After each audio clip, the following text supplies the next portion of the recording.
DAS 1.0. Let's start with a typical scenario. You are in your office, and where you sit, there are little to no cellular signal. You can't make any call or receive any call. You are just frustrated. How can a DAS solve this problem? We'll come back to this scenario after the discussion of DAS 1.0 platform. As I have mentioned before, I'm calling first generation DAS as DAS 1.0. Cable used for these systems are coaxial cable, not fiber. It operates on a simple formula: borrow signal, boost it, and then distribute the signal where needed. These simple systems are also known as passive DAS or repeater or BDA based coaxial DAS. And we'll talk about those terms in more detail. Usually, you'll have to place a directional antenna on the roof of the building facing towards a nearby cell tower. Directional antennas transmits and receive signals in a specific direction. If you are trying to install this system to boost Sprint signal, for example, then you need to make sure that you are pointing to a Sprint cell tower and not an AT&T tower. It will borrow or receive the signal from the cell tower. This signal will then travel through a coaxial cable inside the building to a signal booster, which will boost or amplify the signal. This signal booster is also known as BDA or repeater or amplifier. Repeater because it borrows signal and repeats it.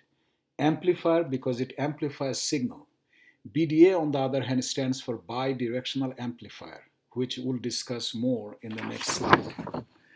This amplified or boosted signal will be distributed inside the buildings through coaxial cable and antennas. These antennas will be located where signals are needed.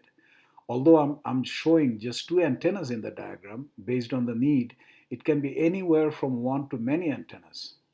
One more thing to remember, most of the DAS 1.0 systems are single carrier DAS because they usually handle one carrier or operator, such as Sprint. Exceptions always exist. It is possible to build DAS 1.0 for multiple operators, but we have rarely seen carrier-grade multi-carrier DAS built in all coax systems. So let's talk about what is BDA. I mentioned the word BDA a few times on the last slide, so let's dive into that. We already mentioned that signal booster, repeater, or BDA are all same thing.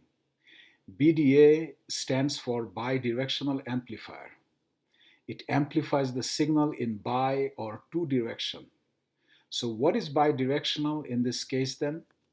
To answer that, let's look at the two directions or paths signal take while we are on a phone. First one is downlink. Downlink signal is coming down from cell tower to your phone. You are listening.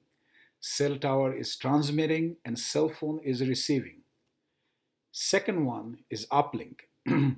Uplink signal is going to cell tower from your phone. You are speaking, your phone is transmitting, and cell tower is receiving.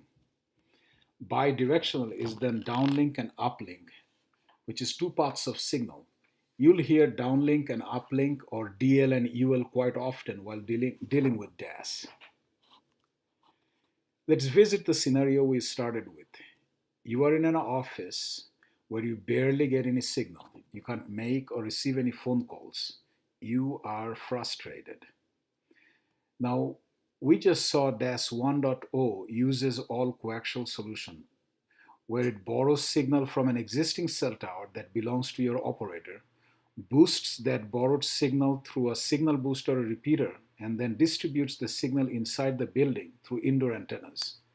So now, DAS integrator installs a directional antenna on your office roof, runs coaxial cable to a signal booster inside the building, takes that output of the signal booster and distributes it throughout the building with more coaxial cable and antennas. Now you are getting full bar at your office and you are happy.